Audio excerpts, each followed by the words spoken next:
Hey guys, so today I'll be talking about different cost curves and charts relating to monopolistic competition and monopoly. If you're in AP Economics or in a college course for Microeconomics, hopefully this will help you. This can be very confusing if you just see it at first, so I'm going to kind of lay it all out so it makes a little bit more sense. So let's get into it. I'm going to start with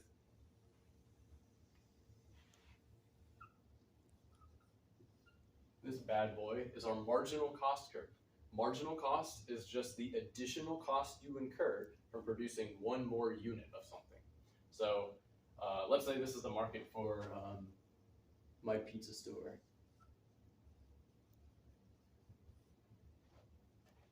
So in my pizza store, it's a monopolistically competitive atmosphere, right? Let's say I make one pizza and it costs me $5, and I make another pizza and it costs me $8 total. So that difference is $3. My marginal cost is $3. So across all of these different quantities, this almost fishhook checkmark line represents all of the marginal costs in there. Similarly,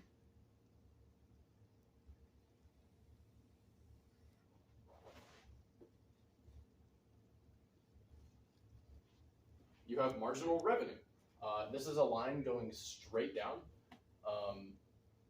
It is downward sloping, and it's the exact opposite of marginal cost. It is the difference in revenue that you get from selling one more unit of something.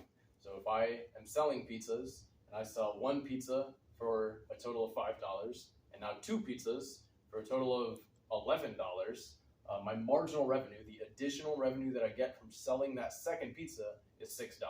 So my marginal revenue would be $6. This line just demonstrates all of that across all the possible quantities. So we've got two of our curves. Now we can kind of do something, right? So step one, I'm going to kind of break this down into steps. And really all of this will cover basically any question you could be asked if you're shown any of these graphs. And I think the easiest way to go about it is to break it down into steps like this. So step one is to find your profit maximizing quantity, and that is where your marginal revenue equals your marginal cost. If you take nothing else from this, remember to start where marginal revenue equals marginal cost as your quantity. Absolutely start there. That is the number one point. So that's right here.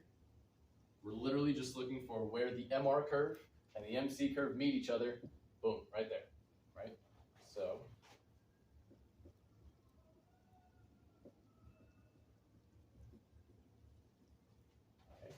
let's call this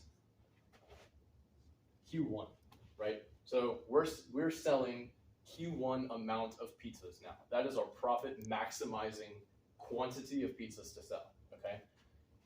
You'll notice I drew the line all the way up this way, and that's because for everything else that we do, we are only concerned with the numbers when we're selling this amount of pizzas. We've already found our quantity, so every other number that we're going to come across is going to be on this line because we're only concerned about the costs and profits and all of the stuff associated with this number of pizzas. Okay, so step two would be find our price. Okay, how do we find our price? Well, we need another curve.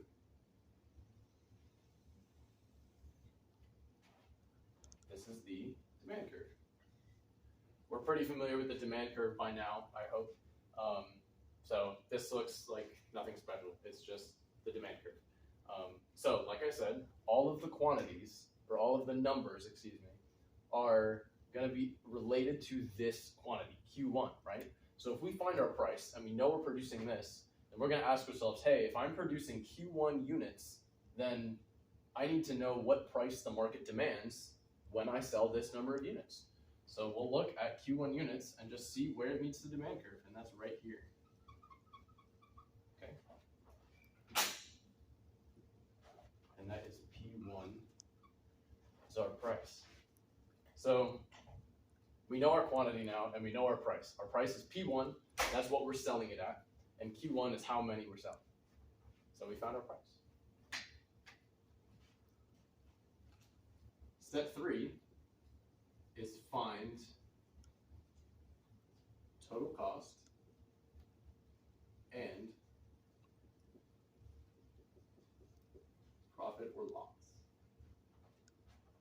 So we need another curve for this one. I'm going to draw in.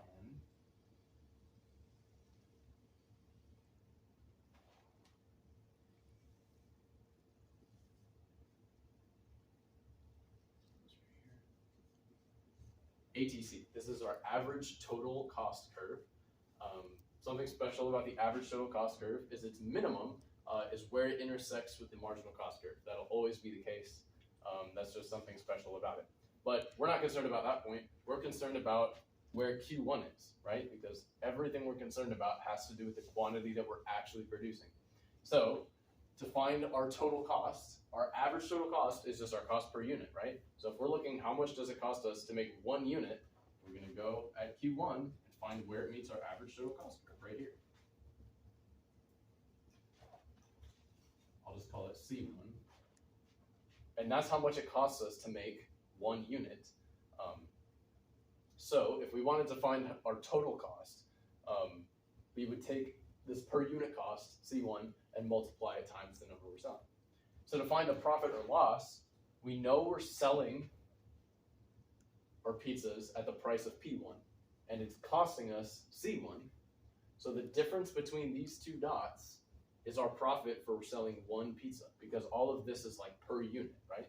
So if we're selling it for P1 and it's costing us C1, our difference is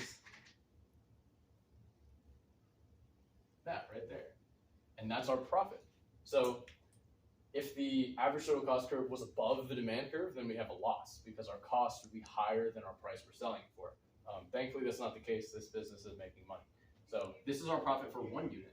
And to find our total profit, we just multiply this little edge of the rectangle across all of the units that we sell over here.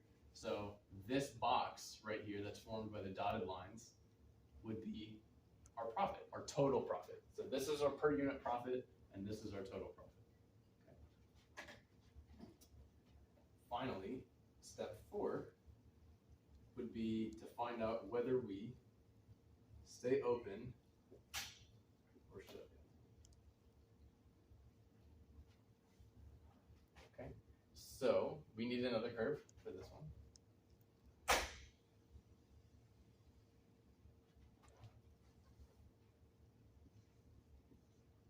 This is our average variable cost curve. Okay, let me connect that a little bit more. And this is just saying what are our variable costs per unit, right? When we sell 1 unit, what are our variable costs? So you'll notice it's lower than average total cost because variable cost goes into total cost. It's not all of it. So if it's a part of it, it's got to be lower, right? So if we want to find what is our average variable cost, we know what to do. We look at the quantity and we go straight up. And right there, that's our average variable cost. Okay, I'm going to change this to ATC1 so that way we can be more clear. And this is a VC1, right? So this is the price we're selling it at, this is our total cost, and this is our variable cost, all per unit for 1 unit, right? Okay, so what do? What does that mean versus when we stay open or we shut down? This is the one that's probably least intuitive to students, probably the hardest to kind of wrap your head around. But basically, if your price is less than your average variable cost, you're going to shut down in the short run. And if it's greater, then that means you're going to stay open, okay? So if you can afford your variable costs, you should stay open, right? That might mean you're making a loss, right? This portion right here, we're making a loss if our price is below, say our price is right here. If our price is below our ATC curve, we're making a loss. But if it's above our AVC curve, then we should stay open. So sometimes even when we're making a loss, we should stay open, right? So we call this point our shutdown point, right? Because anywhere below here, we want to shut down.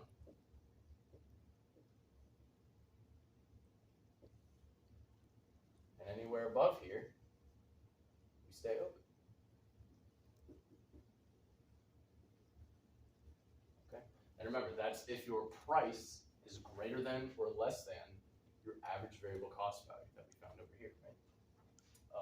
And one other thing I forgot to mention when we talked about profit or loss is wherever our ATC is here, let me extend this just a little further over, we call this our break-even point. Because if our price equals our ATC, then we break even, right? We make no profit, we make no loss. What it costs us is exactly what we're selling it for. So that's our break-even point. So anywhere above the break-even point, we make a profit. And anywhere below the break-even point, we make a loss. Okay. So those are some terms to know. And that's about it. That is most of the questions you could be asked regarding these kinds of graphs. One other thing to know is all of these are in the short run, okay? So again, this graph is for monopoly or monopolistic competition, and all of this is in the short run. Now, if it's talking about a monopoly, the question will tell you, your professor will tell you. If it's talking about a monopoly, right, it's not likely that they're gonna like shut down, right? They're able to make a profit in the long run, and it can stay that way. So real quick, I'll mention the results of what could happen in the long run. So if you're making a profit in the short run, right, and that continues over the long run, you're gonna have more people entering that sort of business, right? So if I have a pizza shop and I'm making money, Bob down the street's gonna be like, hey, he's making money. I should go start a pizza shop too. I want some of that. I want a piece of the pie, right? And Bob's gonna go start a shop, and maybe Susie and Joe are too, right? So eventually, over the long run, that's gonna cut into my profits because my share of customers has now been diluted because there's more pizza shops, right? So my profits are gonna go down, and now eventually I probably make a loss, right? So if me and Bob and Joe and Susie all have pizza shops and we're all making a loss now, we're gonna be like, well, shoot, someone's got to get out of here, right? Something's got to give. We can't all just keep making a loss. So in the long run, if firms are making a loss, then some firms will exit, okay? Now, our magical, wonderful point that everything is stable is when we have zero profit in the long run, okay? So when there's zero profit in the long run, everybody that's in business is going to stay in business. Nobody that's not in the business is going to enter the business, and everybody's happy. It's important to remember that's economic profit. So even if you're making a loss, what we say on this graph, you might still be making accounting profit. You're just better off doing something else. So that's about it. That's about every question that you could be asked regarding these monopoly or monopolistic competition graphs. If you have something of perfect competition, it'll look a little bit different. There will be no MR curve because your price is equal to your MR. But that's something a little bit different. So I hope this helped you, and good luck on your test.